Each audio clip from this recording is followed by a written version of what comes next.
Hey friends, check this out. NATO just replaced my old aircraft. The new one is Swedish, the airframe is Canadian, and Russia should be nervous. For 44 years, NATO has watched the sky with an American aircraft, the E-3 Sentry AWACS, Boeing 707 airframe, rotating rotodome on top, 16 crew, flying since 1982. It's the nervous system of every major NATO air operation since the Cold War. But last week at the NATO summit in Ankara, the alliance announced its replacement. It's Swedish.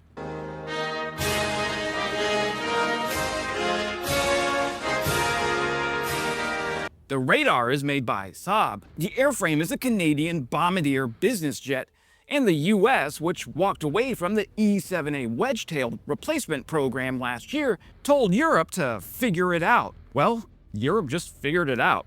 11 NATO nations signed up for up to 10 GlobalEye aircraft worth roughly $4.5 billion. On the same week, Washington was publicly insisting that Europe buy American defense equipment. Here's the part that makes this more than a procurement announcement, though. Ukraine has been flying the smaller version of that Swedish radar, likely going back to spring of 2025, and one of those aircraft had reportedly helped Ukraine's F-16s shoot down a Russian Su-35 in June of 2025. Now, NATO didn't just pick a good aircraft, it picked the aircraft that's already been tested against the adversary NATO is buying it to face. I have a personal interest in this story. I spent years on the aircraft NATO just decided to replace, so let's talk about it. Hey friends, Wes here, defense journalist, Army infantry veteran, Air Force veteran, law grad, international relations degree, former E-3 Sentry AWACS radar tech.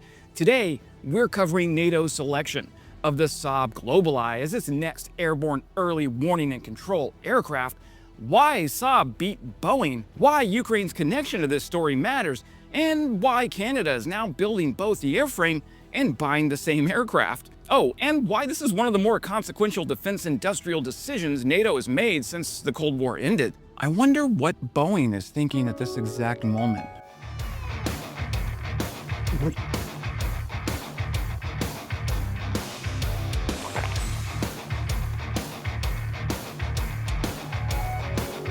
Here's the contrast worth understanding before we get into the hardware. For 4 decades, the foundational assumption of NATO's airborne surveillance was American. The E-3 Sentry was American. The Boeing 707 airframe was American. The JTIDS data links were, you guessed it, American. The whole architecture was built around US industrial capacity and US technological leadership in the domain.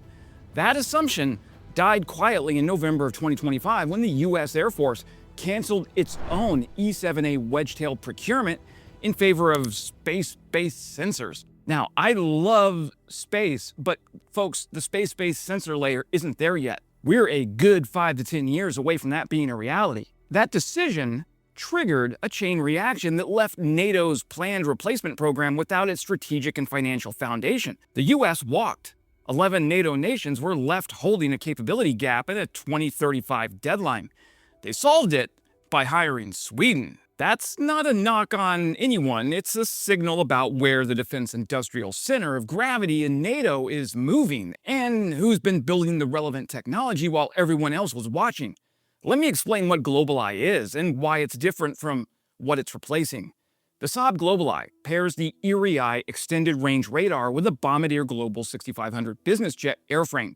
The Erie-Eye ER is an active electronically scanned array radar mounted in a fixed balance beam fairing on top of the fuselage, scanning 60 degrees on either side of the aircraft's track. Unlike the E-3's rotating rotodome, which sweeps in a full circle every 10 seconds, the Erie-Eye ER uses electronic beam steering to cover its sector without mechanical rotation. It can detect and track air, surface, and ground targets simultaneously, which is something the E-3, designed as a pure air surveillance platform, can't do in the same integrated way. Now, the GlobalEye also incorporates a Leonardo Sea Spray maritime surveillance radar, a FLIR electro-optical and infrared sensor, electronic support measures, IFF systems, and an automatic identification system receiver, making it a multi-domain platform rather than a single domain one. You get the air picture. the maritime picture, and a significant ground surveillance capability in one aircraft. Saab's CEO put deliveries from 2030 conditional on a quick contract with a formal in-service target of 2031 at around $400 to $450 million per aircraft. For context, a new E-3 AWACS cost roughly $270 million in early 2000s dollars. The GlobalEye is more expensive, arguably more capable, and built on a commercial airframe that's cheaper to maintain and operate than the 1960s era Boeing 707 derivative. Now, no contract has yet been signed. NATO Secretary General Mark Rutte announced the alliance will begin formal negotiations with Saab, which is different from an order. The path from announcement to signed contract to delivered aircraft still involves considerable bureaucratic distance, but the direction is confirmed. The short version of this story involves one decision in Washington that nobody in Brussels saw coming. NATO had originally selected the Boeing E-7A Wedgetail, which, by the way, Australia, crikey, also flies. NATO had originally selected this way back in 2023 as the initial element of its future airborne surveillance capability. Well, that plan came apart after the US Air Force moved to cancel its own E-7 procurement in favor of that space-based intelligence surveillance I told you about. When the US walked away from its own program, it pulled the financial and the strategic foundation out from under NATO's version. The Dutch Ministry of Defense, speaking on behalf of other partner nations, announced in November of 2025 that the Wedgetail acquisition had lost its strategic and financial basis. No shit. Since Saab's GlobalEye was the only alternative available in the European market, it became the obvious candidate. But obvious candidate and confirmed winner are different things, and GlobalEye had been building its order book for exactly this moment. The UAE already operates the type. France ordered 2 in December of 2025, with options for 2 more. Sweden ordered 3 as its own replacement for the aircraft it donated to Ukraine. Canada selected 6. Germany's draft 2027 budget carries about 3.4 billion euros toward the program, set aside in the budget's own reasoning because the United States is no longer willing to finance airborne early warning in Europe. That last sentence deserves a moment. Germany put a line item in its defense budget explicitly justified by the United States no longer being reliable. That is a real sentence in a real government document. File it next to every conversation you've had about NATO cohesion and European strategic autonomy because it's one of the most honest government budget justifications I've seen in years. After years of watching its Gripen EF fighters lose export battles to the F-35, Saab finally found its redemption when NATO chose the GlobalEye as a replacement for that AWACS fleet. The F-35 took Saab's fighter market. The Wedgetail collapse handed Saab the surveillance market instead.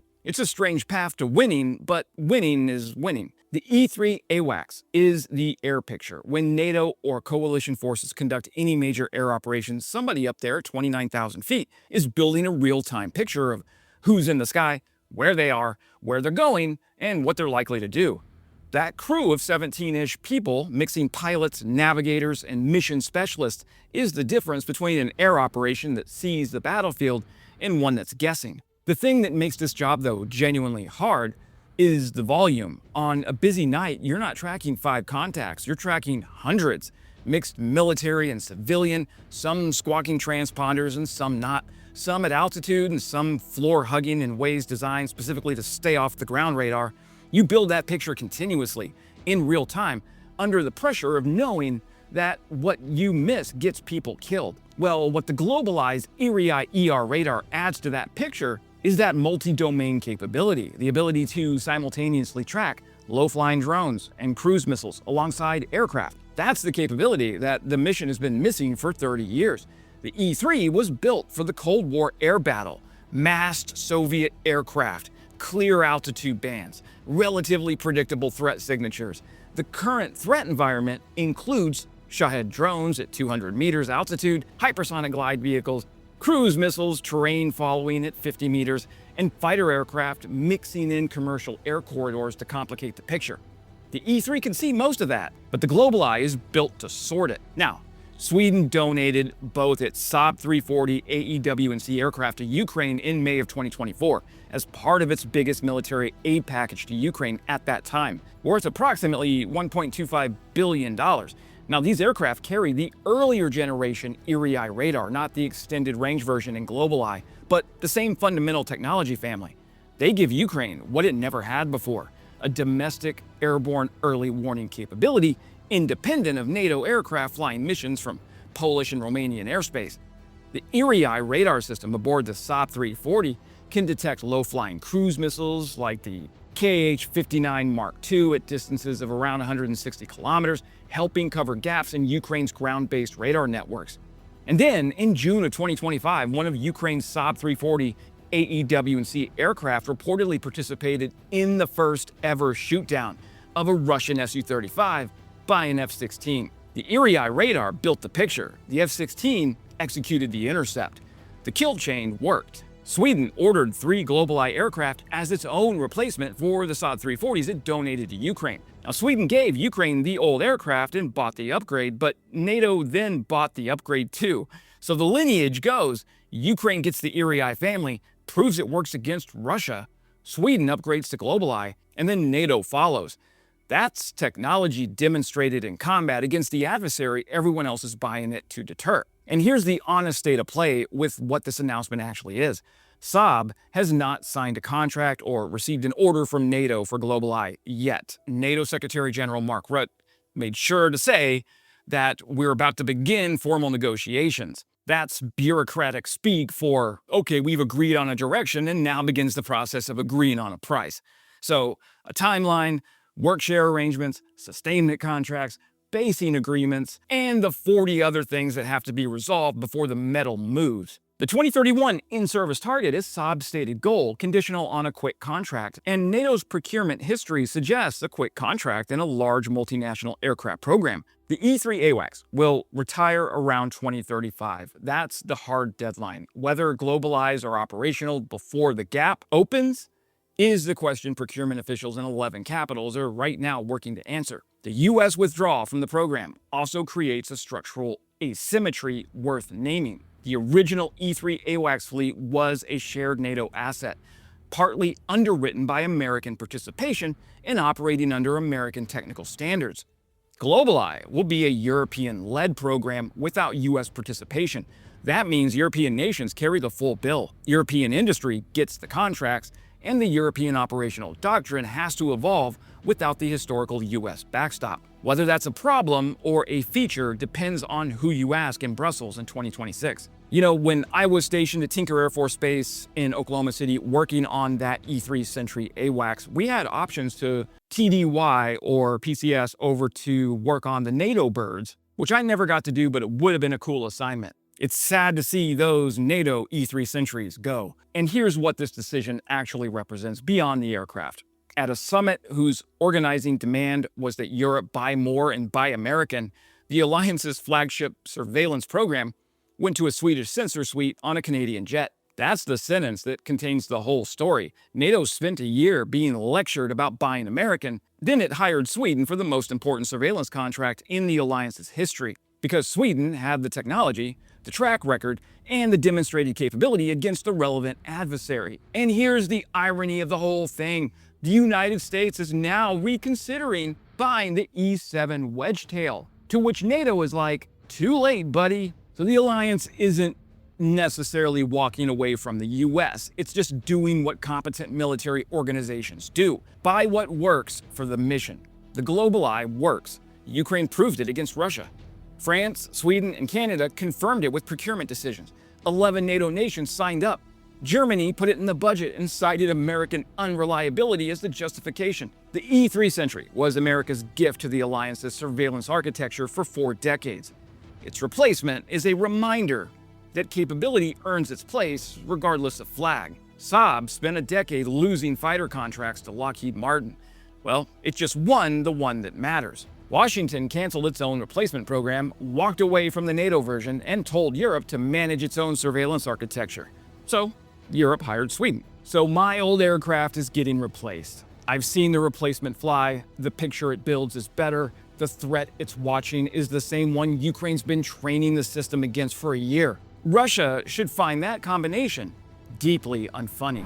That's it for today, my friends. If this was useful, hit the thumbs up to like and consider subscribing if I've earned your trust. I cover NATO, Ukraine, modern military technology 4 times a week here on YouTube. And by the way, you are looking amazing today. I hope somebody has told you that. Maybe it's your hair. I don't know what's going on, but you're glowing. For deeper analysis, I'm on Substack, QR code on the screen, or just wesodonnell.com. And as always, glory to Ukraine, glory to the heroes. Crimea is Ukraine.